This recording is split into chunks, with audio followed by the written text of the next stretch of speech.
Hello बच्चों, let's see the question. So the question says for a reaction A plus 3B to product, rate is equal to minus d concentration of A by dt is equal to K into A square concentration of A square into concentration of B. The expression for the rate of reaction in terms of change in concentration of B, that is minus d concentration of B by dt, will be option A K into concentration of A square into concentration of B, option B K into concentration of A square into concentration of 3B, option C 3 into K into concentration of A square into B, and D option है 1/3 into K into concentration of A square into B.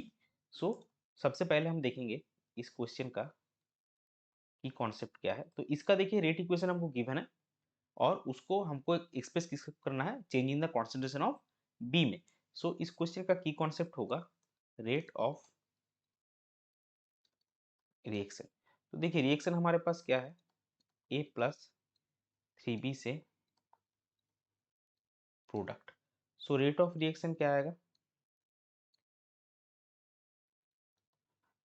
Rate of reaction अगर हम components के हिसाब से देखेंगे तो ए के हिसाब से आएगा minus D concentration of A by D T, B के हिसाब से क्या आएगा, ये जो स्टोइचियोमेट्रिक कोएफिशिएंट है इसका 1 बाई आएगा, so 1/3 D concentration of B by D T, और एक्सपेरिमेंटली इसका क्या गिवन है is equal to K into concentration of A square into concentration of B. So हमको निकालना क्या है, हमको निकालना है ये वाला term minus D concentration of B by D T. तो ये आएगा आपका 3 into K into concentration of A square into concentration of B.